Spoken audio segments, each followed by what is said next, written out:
Hello, hello, hello. Welcome to Let's Talk Power Live Summer Power Chat Series, where we talk with one author, one education author about one book, really looking at one big idea. You know, summer is that time when educators, many of them, are out of the building. They get a chance to breathe and step away. But here's what we also know. As an educator, it's never really over. You're always thinking, you're always reflecting, and in the back of your mind, you're looking forward to what's next. That is the premise and the backstory of why summer power chats exist. Wanted to really give education authors a space to talk about their books and bring up one big idea that educators can take with them as they reflect on last year and get ready for this year. I am your host. I'm Dr. Tangi Reed Marshall, and I am the founder and CEO and principal consultant of Liaison Educational Partners, where we are dedicated to supporting and equipping middle school leaders and educators with the tools and the mindset and the skill set to create and maintain an environment where adolescents and the people that serve them thrive. This time on our Power Chat, I am delighted to bring to the stage for you Dr. Joan M. Jackson. She is the founder of From Me to You Consulting. She brings 35 years of experience across public and higher education with deep expertise in teacher and leadership development, change management, multicultural education, arts integration, and interdisciplinary curriculum design. She is a ProSci certified change management practitioner, a sheltered instruction observation protocol, SIOP practitioner, and a certified education, get this, in the United States, the UK, and in Scotland. Across her career, Dr. Jackson has led multi-million-dollar projects, built cross-sector partnerships, designed leadership pipelines, and advanced work that strengthens equity, community engagement, teacher retention, and organizational capacity. It brings me wonderful, great pleasure to welcome Dr. Jackson to Summer Power Chat. Hello. Hi, how are you? Thank you for such a wonderful welcome. I'm excited to have you join us, and we're going to get right into this conversation. First of all, let's go back and let's talk about the title of your book, and then let's talk about who did you write this book for? First of all, again, thank you. My title of my book is called The Community Schools, Hubs of Learning, Partnership, and Transformation. I served before I retired or moved out of education. Yeah, we don't ever. Yeah, there's no retirement. We just kind of shift gears. we exactly. Move seats. We don't retire. Exactly. I used to serve as a community school coordinator, and prior to that, I had run a Gear Up grant in a local jurisdiction as well. So I brought a wealth of knowledge about it. But the one thing I learned that was a little different, or the aha moment came, is that a lot of my colleagues who were transitioning out of other areas, let's say, who had never managed budgets, who had never really had to deal with dynamic personalities when you work with various partners, and trying to coalesce people. I found that they were struggling. And so I wrote the book to, number one, get people to understand that there is a historical context to where we are now. Even though we talk about, even think about how we've gotten to this point. So looking at the evolution of using the Black Panther movement, the tenement housing, looking at Rosenwald schools, looking at the one-room classrooms, and even down to religious sect schools. Each of those little modules you can take pieces and bits and pieces and put together to get to where we are today. And so number one is to offer those practitioners a historical context, but two, for them to understand that we do people work in community schools. And as a Yeah. change management practitioner, I felt that looking at and presenting them with an ADKAR practitioner focus would help them to really hone their number one development skills and looking at there is a process to relationship building. Because as you and I know, relationship building is the work that we do. It is, right? We don't know it. And what's interesting about relationship work is we think if you say build relationships, there is an inherent universality of it that we'll all know how to just make one, right? Just build a relationship, just go do that thing. And a lot of times we don't really understand what you just said. I really appreciate that there really is a process to it, right? There really is a process. And as we think about that process, that leads me to my next question. What problem, pattern, or tension in education were you responding to when you wrote this? I think one of them was, it's a reciprocal kind of thing.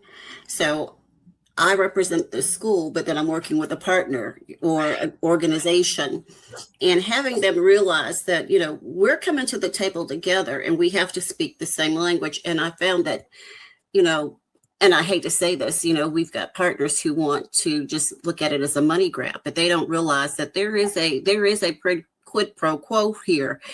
You've got to produce. And so the work was, this work is about relationships and building work to move the idea, the process, the goals forward. And so for me, trying to get people to see that it's just not about me representing the school or the district representing the students. It's about you as a business. You're representing your business, but you got to, in order to get that money, you've got to show me something. And we've got to be on the same page to get to that same outcome. And so I think that was one of the tensions that really made me drive to doing this work, is that there is a process. Mm-hmm. Just because you think it's for the greater good, that's great. But if you're in my building, are we talking the same language? And are we really developing the relationship that we need to have to serve the community in which you're working in? You might be in 5 different schools, but you're in my school. How are you going to develop the relationships with the people within the constructs of this wall? Yeah, that brings me to a work by Dr. Mary Rice Booth when she talks about contextual intelligence. You might be in 4 different schools, but the context of my building is unique, and you need to be intelligent enough to take the process of building the relationships with the people in my building seriously. As we think through this process of the tensions you rose, what's one assumption your book challenges the adults to really begin to either push against or consider? I think one of the things that they need to think about is that we need to think about the student voice and the parent voice. Hold on. We need to think about who? The student and the parent. Because school is a place where who goes? Students and parents. Okay. So the parents send the kids to a place called school, but we keep fighting this idea that the parents and kids need voice. Okay, go ahead. All right. Because again, I'm going to go back to, excuse me, I'm going to go back to the earlier statement. It's like, as a coordinator, again, you've got 500 different vendors that you can choose from. And, I can only speak to what I tried to do in my work. I tried to make sure that everything I did was mission aligned and that my partners were mission aligned. And that even though we had activities all over the place, the issue really is about, are we listening to student voice and are we listening to parent voice? Because they're going to be the ones who are going to be impacted by the work that we do. Right. And so are we bringing items to the kids that can not only meet the academic goals, but also their social, emotional, personal goals? Even we're talking now, with the new Department of Education stat data coming out, are we looking at career opportunities? And so I tried to make sure that I was looking at a wide variety of things. So even as we think about these things, we've got to think about what are the needs of our parents, what are the needs of our students, and are we listening to what they're telling us they need? And I can talk about one in particular. I had a very large Hispanic population in my school. And they wanted to learn English, but yet they were not literate in their home language. And it was so hard, trying to get them to understand, I can't teach you English until you understand how to read and write in your own home language. And they're like, no, I want to learn English. I was like, well, if you don't know how to read Spanish, I can't teach you. And even though they heard me, they didn't really hear me. Right. Because again, they're not educators, but trying to get that across. So even though we really want to help them, I got ESOL out the wazoo. But if you're not literate in your language, having them learn that. So again, we hear you, but here's what has to happen first, and making sure that we offer those kinds of things to them, other workforce skills, computer skills, now AI skills, and doing the same thing for the students. Are we offering them Code HS? Are we offering them, for example, my school was an Amazon Future Engineer school. So being able to expose students to certain kinds of career models and making sure we hear that's the kind of things that they want and practice those is important. That's really important. That how do we bring it all together? So let's go on a journey. I'm on the beach. I have your book with me. Give me the one idea you want me to lean into from your book while I'm on that beach under the umbrella. Maybe I got a beverage. Well, I think if you are on the beach, and the one thing that I want you to really take away is the work that you do, and to think about as you are developing as a community school coordinator, principal, district leader, assistant, associate superintendent, whomever, is to think about, are the partnerships that you have at your school currently aligned to your mission, vision, assumptions, values, and beliefs? Because the one thing I've learned over the 2 years that I was in the work that I've been doing all over my career, is that we bring people in who don't align. And then the other issue is, I forgot this part. And are you accountable for those mission, visions, and where is your data? And people don't think about the data.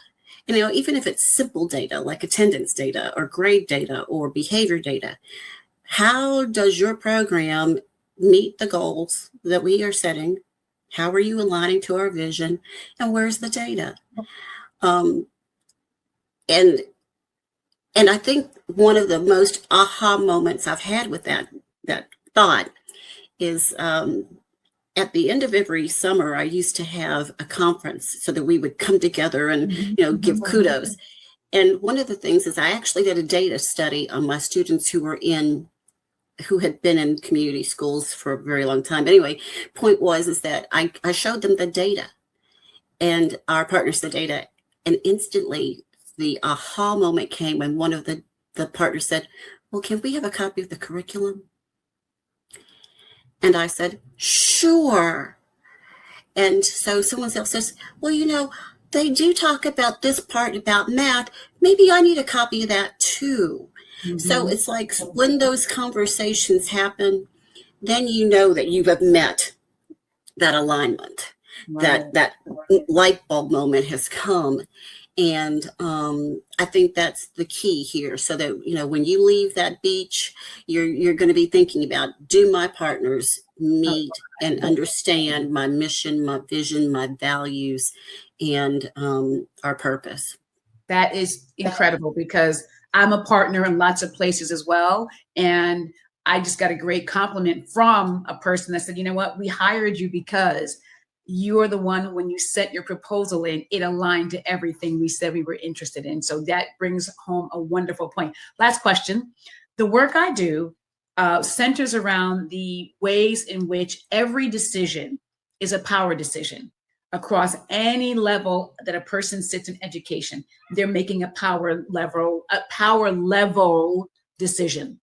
How is your work meant to help support better decision making from a power dynamic? I think from a power dynamic is the issue of everything we do in our field is about relationships. I can't teach you if I don't have a relationship to the student. I can't connect with that parent unless I have a relationship with the parent. I can't relate to my colleagues if I don't have relationships. I can't relate to my, it's that tier moment, right? So even though I may not have a relationship with my superintendent, I still have to align with the mission and visions in which he sets out, correct? So for me, it's about, we need to look at how do we cultivate those relationships. And again, I'm going to go back to the ADKAR model, which, I use as a pro-science person. If you use the process, follow and develop the process, those relationships get strengthened. Absolutely. And there you have it. That is another Power Chat. Thank you, Dr. Jackson, for being with us today. We have learned so much, and she will be joining us for a full session on Let's Talk Power Live, and I can't wait to have her doing. And we learned the relationships matter. Follow the process. Make sure that you are aligned. So your book is available wherever books are sold.